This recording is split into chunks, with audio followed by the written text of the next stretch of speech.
Known as the Evergreen State, Washington is number one in the United States in the production of apples, pears, red raspberries, spearmint oil, and sweet cherries.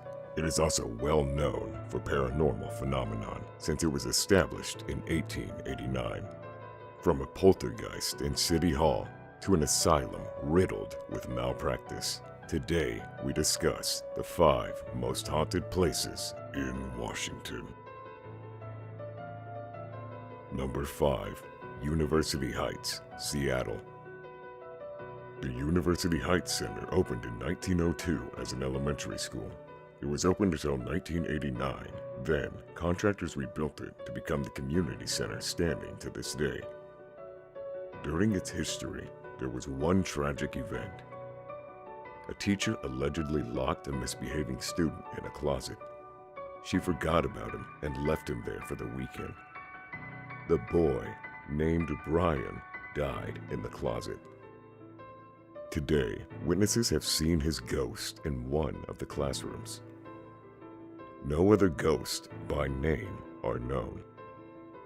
Local ghost hunting teams and paranormal crews from all over the world have conducted many investigations at University Heights, one of which includes the documentation of an EVP spike near the closet that Brian was said to have died in.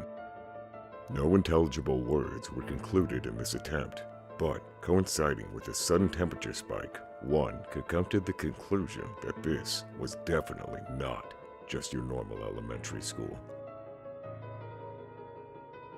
Number 4. Tacoma Old City Hall. The Old City Hall is a 5-story building in Tacoma, Washington that served as City Hall in the early 20th century. The building features a 10-story clock tower on the southeast corner, facing the intersection of Pacific Avenue and South 7th Street. There have been many reports of a male entity named Gus by the Tacoma Bar and Grill restaurant.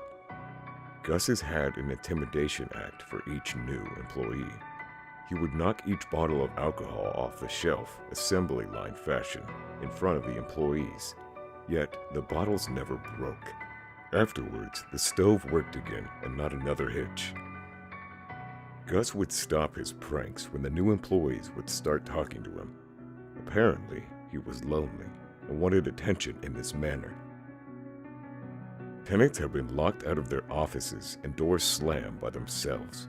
Other reports consist of the elevator going up and down all by itself, as reported by tenants, visitors, and security guards.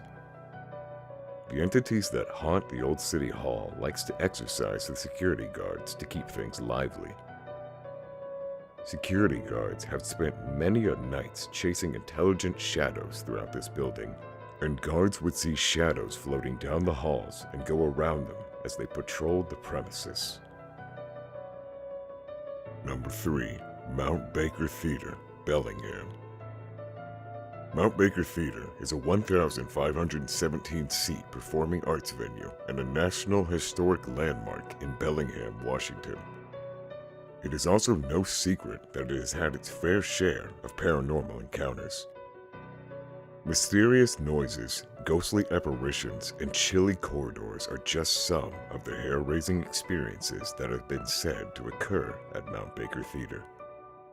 Since the theater's opening on April 29, 1927, ushers and movie projectionists are said to have seen strange happenings, especially following the audience's departure. These reports have included gusts of air, balls of light, a rustling of skirts, a mysterious voice calling out names. In short, all the usual eeriness associated with ghosts. There is one main apparition reported amongst most workers, and that is of a young woman named Judy, whose home was demolished to clear the way for the theater, giving her great distress and providing a reason she would haunt the corridor connecting the balcony and the mezzanine.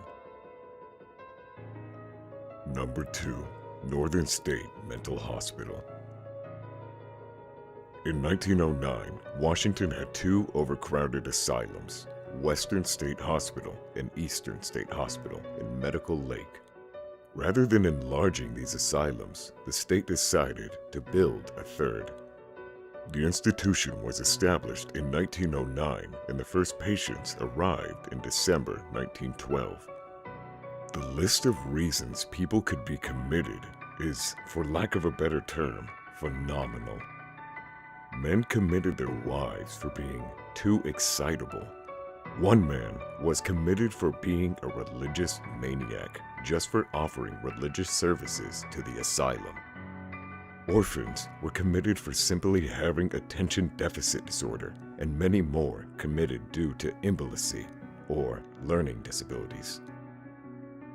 Northern State Hospital treated their patients with occupational therapy, hoping that physical labor like farming and felling timber would aid in patient recovery, when in most cases, it drove many inmates to true madness, and those who were committed there innocently soon enough became unstable.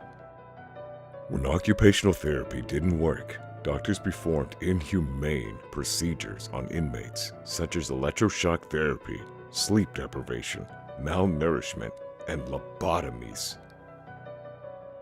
Many patients were also sterilized, and some were even unfortunate enough to have experimental corrective surgery done on them.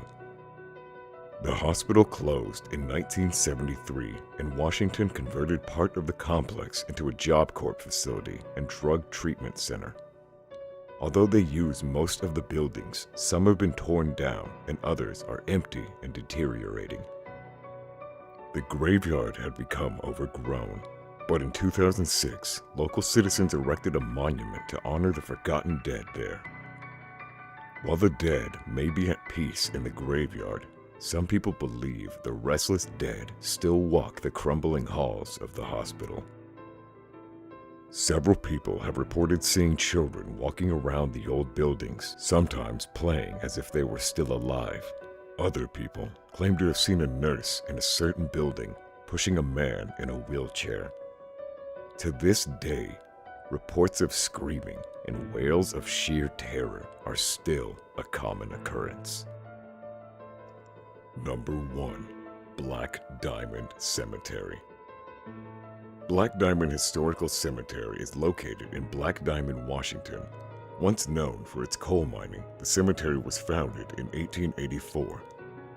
It sits on Cemetery Hill Road, hidden by a row of trees. The only indication of its existence is a wooden sign erected by local scouts. There are well over 1,200 graves, and a Civil War veteran is buried there, as are many children who died in the early 1900s in epidemics of smallpox and the flu.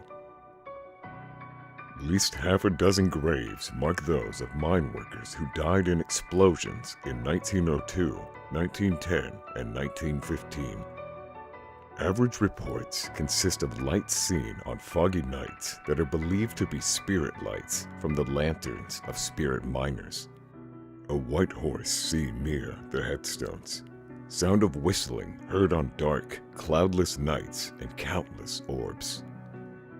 Many investigators and locals report an eerie feeling of being watched while on the property, and it has been advised that nobody roam on the property alone. Along with the uneasy feelings people feel while on the property, many also report a subtle but definite gas smell. Some believe this smell is related to the miners that died in the early 1900s. Fog can be seen on some nights forming around the tombstones, and some speculate that this is no normal fog, but rather a collective mist of restless souls. The most chilling of all the tales that haunt this cemetery is the tale of the White Witch. Many witnesses over the years have reported seeing a floating bright white apparition near the entrance of the mines. It is believed that she protects children from the dangers inside it. The reports on physical features differ, but the similarities have always been that she is either dazzling or bright white. This is how she got the name White Witch. Many believe the White Witch to be a nanny called Mary. Mary was not only a nanny, but one that looked after all the children in the town of Nortonville. In the span of under a week, all the children died suddenly of a mysterious illness. The town accused her quickly of witchcraft, and she was hung the next day. Thus, the legend of the White Witch was born.